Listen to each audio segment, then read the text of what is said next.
ابراہیم جو معصوم بھی ہیں، بیک وقت نبی بھی ہیں، رسول بھی ہیں، خلیل بھی ہیں، اور ایک صنف کے امام ہیں، اس کے باوجود کہہ رہے ہیں کہ مجھے صالحین میں شامل کر لے، مجھے صالحین میں شامل کر لے۔ جواب بھی ملا ہے، جواب بھی ملا، اور جواب ہے سورہ والصفات میں کہ وَإِنَّ مِن شِيَعَتِهِ لَإِبْرَاهِيمَ، ابراہیم تو شیعہ تھے۔ ہائے ہائے میں کیا کہہ رہا ہوں، ابراہیم تو شیعہ تھے۔ اللہ کو کہنا چاہیے تھا کہ وَإِنَّ إِبْرَاهِيمَ مِنَ الصَّالِحِينَ، ابراہیم صالحین میں سے تھے، مگر نہیں، ابراہیم نے صالحین میں داخل ہونے کی دعا کی۔ اللہ نے جواب میں کہا کہ وَإِنَّ مِن شِيَعَتِهِ لَإِبْرَاهِيمَ، ابراہیم تو شیعہ تھے۔ ابراہیم تو بھائی قرآن ہے، سورہ والصفات ہے، جس کو بھی دیکھنا اٹھا کے دیکھ لے، نہ قرآن شیعہ ہے نہ سنی ہے، قرآن تو ایک ہے، جس کو کھول کے دیکھنا ہو دیکھ لے۔ وَإِنَّ مِن شِيَعَتِهِ لَإِبْرَاهِيمَ، ابراہیم تو شیعہ تھے۔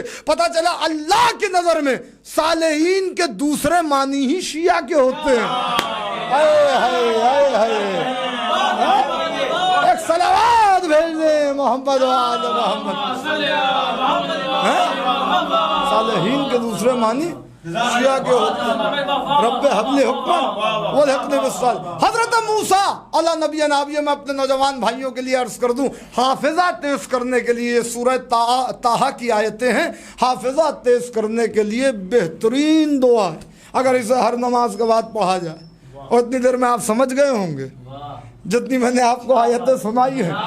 بہرحال عزیزان گرامی، مصلی پر بیٹھ کر ہر نماز کے بعد اگر حضرت موسیٰ کی ان دعاؤں کو پڑھا جائے جو حضرت موسیٰ نے پروردگار سے دعا کی ہے، سورہ طٰہٰ، اور گفتگو ہو رہی ہے، رب اشرح لی صدری، پروردگار میرے دل کو کشادہ کر دے، ویسر لی امری، اور میرے امر کو میرے لیے آسان کر دے، واحلل عقدۃ من لسانی، اور میری زبان کی گرہوں کو کھول دے، یفقہوا قولی، تاکہ لوگ آسانی سے میری بات سن سکیں، سمجھ سکیں۔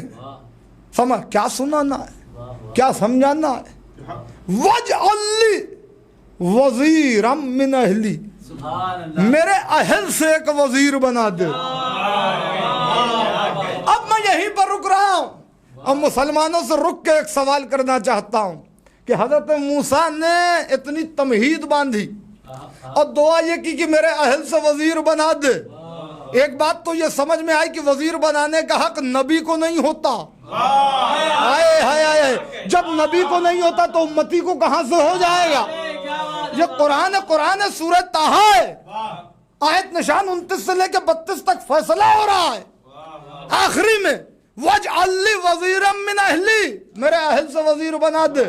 کسی دوست کا نام لیا، کسی یار کا نام لیا۔ میں مذہب چھوڑنے کے لیے تیار ہوں کہ اگر بات وزیر کی تھی، دعا میں بھی موسیٰ اپنے دوست یا یار یا صحابی کا نام لے لیتے۔ دعا میں بھی موسیٰ نے اپنے یار، اپنے دوست، اپنے صحابی کا نام نہیں لیا، بلکہ کیا کہا؟ ہارون اخی، نام ہارون ہے، رشتے میں میرا بھائی ہے۔ رشتے میں پتہ چلا نبی کے وزیر بننے کا حق صرف اور صرف نبی کے بھائی کو ہوتا ہے، نبی کی ضروریت میں جو ہو اس کو ہوتا ہے، ہر ایک کو نہیں ہوتا۔ وَاجْعَل لِّي وَزِيرًا مِّنْ أَهْلِي ہارون اخی اشدد بہ ازری ویشرک فی امری، اس کے ذریعے سے میرے کمر کو مضبوط کر، واشرک فی امری، اور اسے میرے امر میں میرا شریک بنا دے۔ یہ ہے حضرت موسیٰ کی دعا، اور وہ ہے سرکار رسالت مآب کی دعا۔ مگر جہاں جہاں سرکار رسالت مآب سے دعا کے لیے اللہ نے کہا، ہر نبی نے اپنی مرضی سے دعا مانگی، مگر یہ نبی اتنا محتاط ہے اس منزل پر کہ دعا بھی اپنی مرضی سے نہیں مانگتا۔ بس تقریر کا آخری جملہ ربط مصائب ہوگا، مجلس تمام ہو جائے گی، کہ دعا بھی اپنی مرضی سے نہیں مانگتا۔ یعنی دعا کے لیے بھی لفظ لگا ہوا، جہاں جہاں نبی کی دعا ہے دیکھ لیجئے گا قرآن میں لفظ لگا قل، میرے حبیب کہو، میرے حبیب کہو۔ آل محمد آپ کی معرفت کو سلامت رکھے، آپ کی توفیقات میں اضافہ کرے جس خوبصورتی سے آپ سن رہے ہیں۔ میرے حبیب کہو، مانگو، ہم سے طلب کرو، قل رب زدنی علما، پروردگار میرے علم میں تیری معرفت کے عنوان سے اضافہ ہوتا رہے. قل رب زدنی علما، قل رب ارحمہما کما ربیانی صغیرا. میرے حبیب کہو کہ جس طریقے سے حالت صغیر میں بچپنے میں انہوں نے میری پرورش کی اور یہ میرے رب صغیر تھے، اسی طریقے سے پروردگار تو ان پر بھی رحم نازل کر، رحم نازل کر. قل قل قل رب ادخلنی مدخلا صدقوں واخرجنی مخرج صدقوں واجعل لی من لدنک سلطانا نصیرا. میرے حبیب کہو کہ مجھے اپنی طرف سے خیریت سے اس شہر سے باہر نکال دے، خیریت سے مدینے میں داخل کر دے. واجعل لی من لدنک سلطانا نصیرا، اور اپنی طرف سے غالب سلطان، غالب نصیرا، مدد نہیں مددگار. آئے ہائے ہائے، یعنی نبی نے مدد نہیں مانگی، حالانکہ ہر نماز میں کہتے تھے ایاک نعبد و ایاک نستعین، ہم تیری عبادت کرتے ہیں تو اس سے ہی مدد چاہتے ہیں. مگر جب اللہ نے کہا دعا مانگو تو نبی نے مدد نہیں مانگی، مددگار مانگا. بتا دیا لفظ قل نے اور نبی کے نصیرہ لفظ نے یہ بتا دیا کہ علی سے مدد مانگنا حکم الہی بھی ہے، سنت نبوی بھی ہے.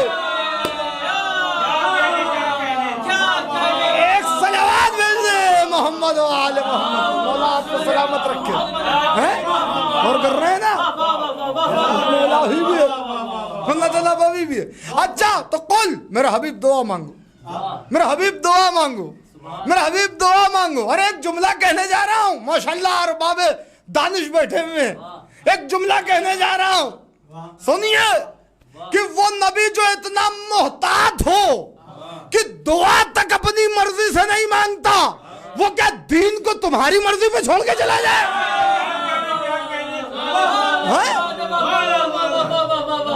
کوئی خلیفہ نامزد نہیں کیا. اب بس آخری بات سنیں، تقریر تمام ہو رہی ہے کہ نبی نے دعا مانگی تو سلطان نصیر مانگا، اپنے لیے مدد مانگی. بھائی حضرت موسیٰ کی بھی دعا ہے، سرکار رسالت مآب کی بھی دعا ہے، مگر فرق کیا ہے؟ موسیٰ نے اپنے لیے وزیر مانگا، سرکار رسالت مآب نے اپنے لیے نصیر مانگا. اب بنیادی فرق یہ ہے کہ موسیٰ نے اپنے اہل سے مانگا، سرکار رسالت مآب نے خدا کے محل سے مانگا. خدا کے محل سے مانگا. وَاجْعَلْ لِي مِن لَّدُنْكَ سُلْطَانًا نَصِيرًا. تو اللہ نے بھی کہا جب مجھ سے کہہ رہے ہو تو 13 رجب کو میرے کعبے کی دیوار پر نظر جمائے رکھنا. جب یہ شک ہو کہ کسی کی آمد کا اعلان کرے تو سمجھ لینا کہ سلطان نصیر آ گیا ہے، غالب مدد کرنے والا آ گیا ہے. بس عزیزان گرامی، یہ وہ منزل ہے، یہ وہ منزل ہے. اللہ اکبر، اللہ اکبر. کہ سرکار رسالت مآب نے بتایا کہ علی سے مدد مانگنا حکم الہی بھی ہے، سنت نبوی. بس سنیے، میں نے کہا کہ ہر نبی نے لفظ رب سے دعا مانگی ہے. رب کے معنی کیا ہے؟ اللہ اس میں ذاتی ہے، رب اس میں صفاتی ہے، اس کی کوالٹیز، اس کے ورچیوز میں سے ایک صفت ہے رب. حالانکہ آل محمد اپنے لیے یہ پسند نہیں کرتے کہ ان کو ان الفاظ سے یاد کیا جائے یا پکارا جائے کہ جو اللہ کے لیے مخصوص ہیں. لہذا اس میں کوئی دو رائے نہیں کہ آل محمد رب ہیں، مگر ان کو اچھا نہیں لگتا کہ کوئی انہیں رب کہہ کے پکارے. اس لیے ایک ایسا لفظ رکھ دیا کہ جس میں سب کچھ سمٹا ہوا ہے، وہ ہے مولا. ظاہر ہے جو ولی ہوگا، جو مولا ہوگا، وہ رب بھی ہوگا، وہ رازق بھی ہوگا، وہ خالق بھی ہوگا. کیونکہ یہ لفظ ولی وہ ہے کہ جس میں اللہ نے اپنے آپ کو بھی رکھا ہے. بہرحال وہ موضوع دوسرا ہو جائے گا اور اس کی طرف مجھے ابھی نہیں جانا ہے. عزیزو سنیے، ہر ایک نے دعا مانگی اور رب کہہ کے. اللہ اور رب، اس میں فرق کیا ہے؟ ایک فرق سنیے، جو عبادت مانگے اور جو عبادت کو ہمارے لیے مقدر کرے وقضا ربک اللہ تعبدوا الا ایاہ، تمہارے رب کا فیصلہ ہے، تو جو عبادت کو ہمارے لیے مقدر کر دے اور عبادت کو ہم سے طلب کرے اسے اللہ کہتے ہیں، اور جو نعمتوں کو عطا کرے اسے رب کہتے ہیں۔ جو نعمتوں کو عطا کرے اسے رب کہتے ہیں۔ عبادت یہاں سے وہاں جاتی ہے۔ میں کچھ کہنے جا رہا ہوں، غور کر رہے ہیں نا؟ عبادت یہاں سے وہاں جاتی، نعمت وہاں سے یہاں آتی ہے۔ جب پہلی خلافت کی بات ہوئی تو اللہ نے یہ نہیں کہا کہ تمہارے اللہ نے ملائکہ سے کہا، بلکہ کہا وَإِذْ قَالَ رَبُّكَ لِلْمَلَائِكَةِ إِنِّي جَاعِلٌ فِي الْأَرْضِ خلیفہ، فیصلہ ہونے جا رہا ہے کہ رب نے اپنے ملائکہ سے کہا کہ میں تمہارے لیے زمین پر ایک خلیفہ بنا رہا ہوں۔ تو جب پہلی خلافت کا تعین رب کر رہا ہے، آئے ہے بھائی، آدم ہے پہلے خلیفہ، علی ہے آخری خلیفہ، تو جب پہلے خلافت کا تعین رب کر رہا ہے تو آخری خلافت جو چوتھی منزل پر ہوگی اس کا بھی تعین رب ہی کرے گا، امت نہیں کرے گی۔ لہذا نبی کو غدیر میں روک کے کہا یا ایھا الرسول بلغ ما انزل من ربک۔ اللہ اکبر، اللہ اکبر، مولا آپ کو سلامت رکھے۔ یعنی ما انزل من اللہ نہیں، من ربک، وہ چیز، اس چیز کا اعلان کیجئے جو اللہ کی طرف سے نہیں، آپ کے رب کی طرف سے آئی ہوئی ہے۔ جو نعمت دے وہ رب ہے۔ آئے ہائے آئے ہے، آج تک قسم خدا کی میں بتا رہا ہوں، یہ میرا مولا کا کرم ہے جو مجھے اس معمے کا حل ملا، ورنہ آج تک میری سمجھ میں نہیں آیا تھا کہ اللہ نے یہاں پر آیت کو آگے بڑھا کر اس لفظ کو کیوں استعمال کیا۔ ابھی آپ سمجھ جائیں گے۔ اللہ کیا کہہ رہا ہے کہ تبلیغ کیجئے اس کی جو آپ کے رب کی طرف سے نازل ہو چکی ہے، یعنی پریزنٹ پرفیکٹ ٹینس ہے، نازل ہو چکی ہے، ہونی نہیں ہے، فیوچر میں نہیں، یا ہو رہی ہے، کنٹینیوس نہیں، پرفیکٹ ٹینس ہم نے کر دی ہے۔ معراج میں آپ کو یہ تحفہ دے دیا ولایت کا، اور یہ آپ کے رب نے دیا تھا۔ ما انزل الیک من ربک، نبی نے ہاتھوں پہ اٹھایا علی کو، امیر المومنین کو ہاتھوں پہ اٹھا کے سرکار رسالت میں آپ نے کہا من کنت مولا فہذا علی مولا، کیونکہ رب کے حکم کو پورا کر دیا، رب کے حکم کو پورا کیا، تو جو نعمت دے وہ ہوتا ہے رب۔ جیسے ہی یہ اعلان کیا آیت آ گئی الیوم اکملت لکم دینکم واتممت علیکم نعمتی۔ آئے ہائے آئے ہے، آل محمد آپ کو سلامت رکھے، آپ کی معرفت کو سلامت رکھے۔ ایک صلوات بھیج دیں باز بلند محمد والی، اور کیا آپ نے؟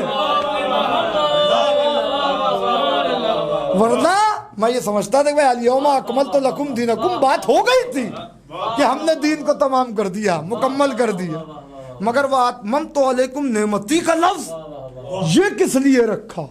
یہ اس لیے رکھا کہ رب کی طرف سے اعلان تھا، اور جو نعمتیں دے اسے رب کہتے ہیں۔ انبیاء نے بھی رب کہہ کے دعا مانگی تو کچھ نعمتیں ملی، مگر یہ ساری انبیاء و مرسلین کی نعمتیں جس مرکز پر تمام ہوتی ہیں اس مرکز کو غدیر کہتے ہیں۔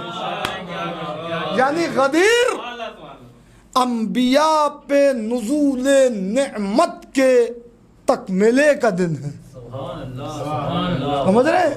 یہ آدم سے لے کے عیسیٰ تک کی، اور آدم سے لے کے خاتم تک کی رسالتوں کی آبرو کو غدیر کہتے ہیں، غدیر کہتے ہیں۔ بس یہ ہے وہ منزل دعا کہ یہاں بھی سرکار رسالت میں آپ نے دعا کی۔ اب دعا پہ خطبے میں دعا موجود ہے، اللہم اعلی ومن اعلی وعاد ومن عادا، پروردگار تو اسے دوست رکھ جو علی کو دوست رکھے. یہ دعا ہے نبی کی. تو اسے دشمن رکھ جو علی کو دشمن رکھے. وغزل ومن خزل وانصر ومن نصر، جو علی کی نصرت کرے اس کی تو نصرت کر. جو علی کو چھوڑ دے اسے تو چھوڑ دے. اب سمجھ میں آیا کہ وہ تو سریع رضا ہے، بہت جلد راضی ہو جاتا ہے. اور یہ وہ کہہ رہے کہ جو اس کی بارگاہ کا مزاج شناس ہے، یعنی نفس ہے اس کا، وہ کہہ رہا ہے کہ وہ سریع رضا ہے. سریع رضا بہت جلد راضی ہو جانے والا مرتضیٰ کہہ رہا ہے کہ خدا سریع رضا ہے، بہت جلد راضی ہو جاتا ہے. تو 1400 سال سے سارے مسلمان لگے ہوئے ہیں، ایک فرقے کو چھوڑ کے سارے مسلمان لگے ہوئے ہیں، زور لگائے ہوئے ہیں، یہ بھی رضی اللہ وہ بھی رضی اللہ، وہ بھی رضی اللہ. ارے وہ تو بہت جلد راضی ہو جاتا ہے، بہت جلد راضی ہو جاتا ہے. یہاں 1400 سال سے راضی نہیں ہو رہا، آگے بھی کوئی گارنٹی نہیں کب راضی ہوگا، اس لیے راضی نہیں ہو رہا ہے. وہ سریع رضا ہو کے ان سے اس لیے راضی نہیں ہو رہا کہ مرتضیٰ ناراض ہے. کیونکہ مرتضیٰ ناراض ہے.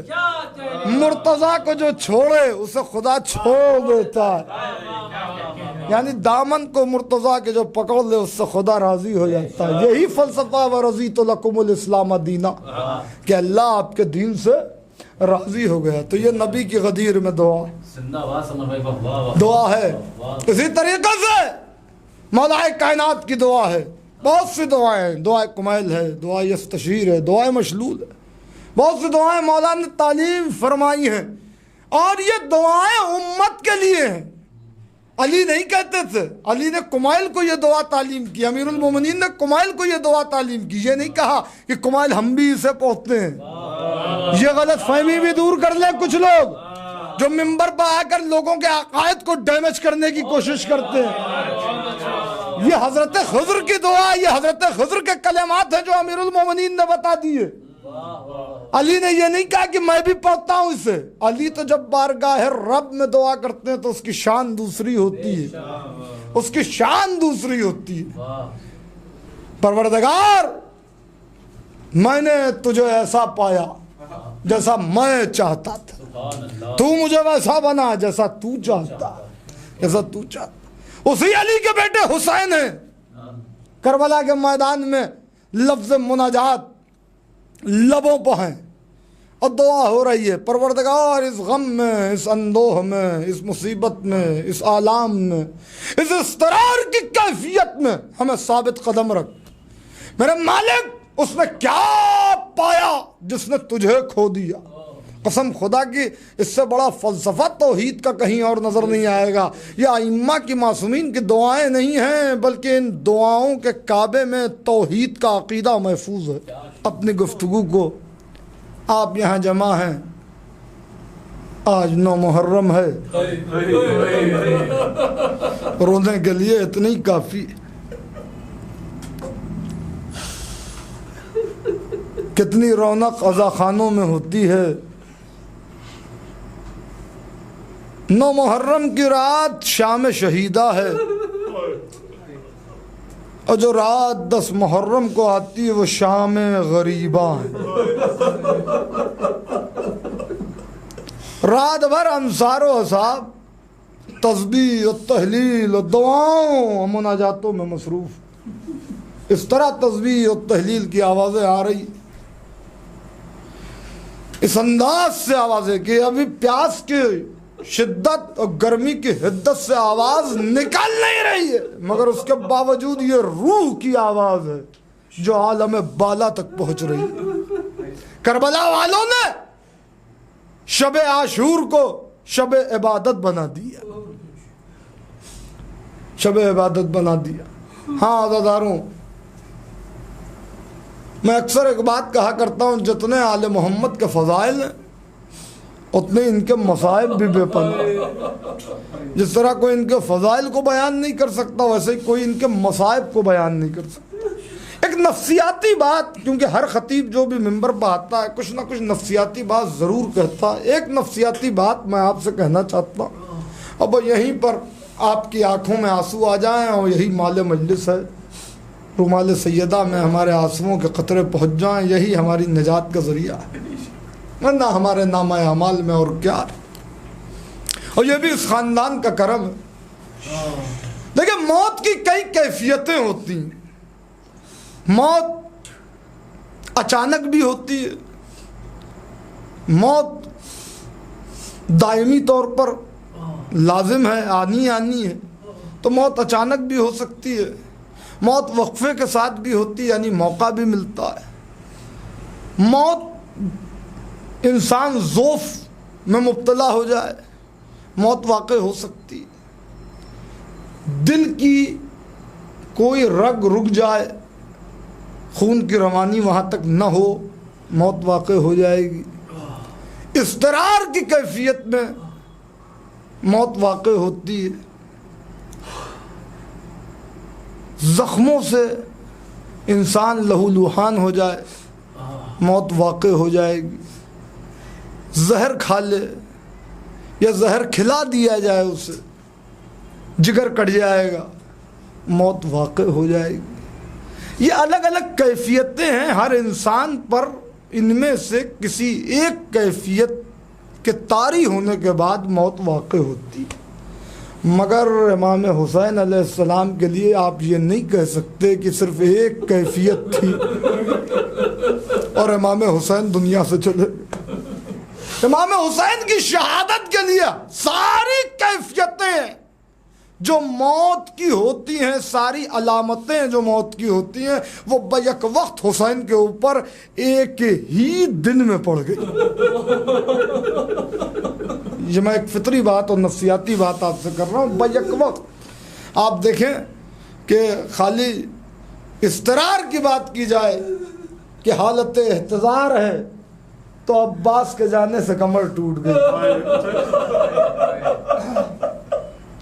کسی کی کمر ٹوٹ جائے کیا وہ زندہ رہ سکتا؟ قاسم کے لاشا اٹھانے کے بعد اب حسین میں طاقت نہ رہی ٹکڑوں کو سمیٹنے کے بعد. علی اکبر کے جانے سے آنکھوں کی روشنی چلی گئی. یعنی ایک دن میں نہ جانے حسین کتنی بار موت سے دوچار ہو رہے ہیں، اور اس میں زخموں پہ زخم بھی لگ رہے ہیں. کہیں تیر کا زخم ہے، کہیں تبر کا زخم ہے، کہیں نیمچوں کا زخم ہے، کہیں نیزوں کا زخم ہے.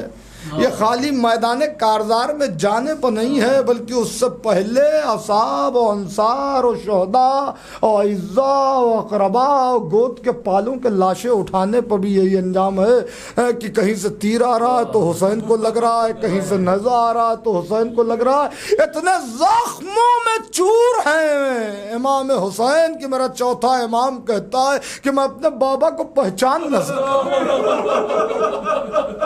بابا کو پہچان نہ سکا. تو ہر کیفیت امام حسین پتاری. دل کی نس کٹ گئی، میدان جہاد میں ہے. ابو الحنوق نے 3 پھلوں کا تیر مارا اور وہ سینے پہ آ کے لگا، اور جب سینے پہ آ کے لگا تو سینے کی ہڈی کو توڑ کے پشت کی جانب سے پشت کی جانب سے نکل گیا. اور یہ وہ منزل تھی کہ مقتول الوطین، وطین اس رگ کو کہتے ہیں کہ جو کٹ جائے تو پھر دل میں حرکت کرنے کی طاقت نہیں ہوتی. امام حسین کی وہ رگ کٹ گئی دل کے. اللہ اکبر. بازو بھی کٹ گئے، کسی نے بازوؤں پر حملہ کیا، کسی نے گلے پر تیر چلایا. ہر طرف سے حسین زخموں میں چور ہیں، یعنی شہادت سے پہلے. اور یہ بھی ایک عجیب مصیبت ہے امام حسین علیہ السلام کی. میں تمام کر دوں گا، مجھ میں طاقت نہیں ہے کہ میں بہت زیادہ مصائب سرکار ابا عبداللہ کے پڑھ سکوں، اس لیے کہ علماء کہتے ہیں کہ سرکار ابا عبداللہ کے مصائب کا حق تو اسی وقت کچھ حد تک ادا ہوگا کہ جب پڑھنے والا نہ بچے اور سننے والے نہ بچے. سننے والے نہ بچے. کتنا زخموں میں چور ہے. ابا عبداللہ کے جنگ میں مصروف ہیں، اور ادھر سے آواز آئی ایتھا نفس مطمئنہ ارجعی الی ربک راضیۃ مرضیہ. اور حسین نے نیام میں تلوار رکھ لی، بھاگی ہوئی فوج سمٹی، ہر طرف سے تیر و تبر چل رہا ہے، ہر طرف سے تیر و تبر چل رہا ہے. ایسے میں کون تھا جو آواز دیتا؟ حسین یکو تنہا تھے اور وہ اتنا کہہ رہے تھے کہ ہم نے تم سے جنگ کی، حالانکہ یہ حسین نے نہیں کی، تو ایک زندہ لاش تھی جو تم سے لڑ رہی تھی، ورنہ تم نے تو میرے اکبر کو مار دیا، میرے قاسم کو مار دیا، میرے عباس کو مار دیا. ہر طرف سے حسین، کبھی عباس کے لاشے کے قریب، کبھی اکبر کے لاشے کے قریب. تو نے نہ دیکھی جنگ پدر ہے پدر کی جہاں. عزاداروں اس کے بعد قیامت ہو گئی کہ اب میں کیا مقاتل کا بیان کروں. خدا سخن میرانی صلی اللہ مقامہ کہتے ہیں کہ ادھر سے سیدہ کی سواری جنت سے چلی اور ادھر حسین مصروف جہاد ہے. ایک مرتبہ ماں کی آواز آئی، کوئی اور آواز دینے والا بھی نہ تھا، ایک تنہا ماں تھی دکھیاری جو کہہ رہی تھی جنگل سے آئی فاطمہ زہرا کی یہ صدا، امت نے مجھ کو لوٹ لیا وا محمدہ. ہائے ہائے یہ گہرے زخم دو عالم کا مقتدا، ہائے ہائے یہ گہرے زخم دو عالم کا مقتدا. 19 وقت کون حق رفاقت کرے ادا، 1900 ہے زخم تنے چاک چاک پر زینب، تنے چاک چاک پر زینب نکل، حسین تڑپتا ہے خاک پر، زینب نکل، حسین تڑپتا ہے خاک پر. ادھر آقا حسین تیروں کے مسلح پر ہیں، تیروں کے مسلح پر ہیں، گر کر کبھی اٹھے کبھی رکھا. منظر کھینچ دیا قسم خدا، سارے مقاتل ایک طرف، خدا سخن کا یہ ایک بند ایک طرف. گر کر کبھی اٹھے کبھی رکھا زمین پہ سر، کروٹ کبھی تڑپ کے ادھر لی کبھی ادھر. میں نے کہا نا کہ موت کی کئی کیفیتیں ہوتی ہیں. زہر اگر جسم میں چلا جائے تو موت ہو جائے گی، اور زہر کی علامت یہ ہے کہ جگر کٹنے لگتا ہے. جو تلواریں آقا پہ پڑ رہی تھی وہ زہر آلود تھی، وہ زہر آلود تھی. میر صاحب کہتے ہیں گر کر کبھی اٹھے کبھی رکھا زمین پہ سر، کروٹ کبھی تڑپ کے ادھر لی کبھی ادھر. اگلا لہو دہن سے تو تھاما کبھی جگر، اگلا لہو دہن سے، اگلا لہو دہن سے تو تھاما کبھی جگر. حسرت سے کی قیام کی جانب کبھی نظر، حسرت سے کی قیام کی جانب کبھی نظر. اور گر کر اٹھے تو زخموں سے برچھی کے پھل گرے اور کچھ اور تیر گڑ گئے جب منہ کے بل گرے، کچھ اور تیر گڑ گئے جب منہ کے بل گرے. ارے ایسے میں کون تھا؟ ایک دکھیاری ماں فریاد کر رہی تھی اور ایک طرف سے بہن چلی، میرا ماں جایا کہاں ہے؟ اے پسر ساتھ بتا میرا ماں جایا کہاں ہے؟ اے زمین کربلا بتا میرا ماں جایا کہاں ہے؟ کربلا کی زمین کو زلزلہ آ رہا ہے. بس بس بس آخری مصیبت سرکار ابا عبداللہ کی سنیے، اب میں مجلس کو تمام کر دوں گا. کربلا میں سب شہید ہوئے، سب کی شہادت دردناک ہے، سب کی شہادت درد، احساس ہو جائے تو دماغ کی نس پھٹ جائے گی. سب کی شہادت دردناک ہے، مگر امام حسین کی شہادت میں اور تمام شہداء کی شہادت میں ایک فرق بہت بڑا. وہ فرق یہ ہے کہ ہر شہید شہید ہو گیا، حسین اس کے سرہانے گئے، اس کے لاشے کو لا کے خیمے میں رکھ دیا، اس کا سر 11 محرم کو تن سے جدا کیا گیا. کسی شہید کا سر زخمی حالت میں اس کے تن سے جدا نہیں کیا گیا. یہ تنہا میرا آقا اور ہمارا مولا ہے جس کا سر زخموں سے چور ہے، میرا مولا. اور اس وقت شبر ملون سر کو تن سے جدا کر رہا ہے، مگر خنجر چلا کے نہیں، مار کے جدا کر رہا ہے. ماں ہاتھ رکھ رہی ہے، اے ظالم کیا کر رہا ہے؟ میں نے چکیاں پیس پیس کے پالا ہے، تو ایسی حالت. لعنت اللہ وعلی القوم الظالمین وسيعلم الذين ظلموا أي منقلب ينقلبون. اللهم لعن قتلة الحسين وأولاده وأصحابه. Om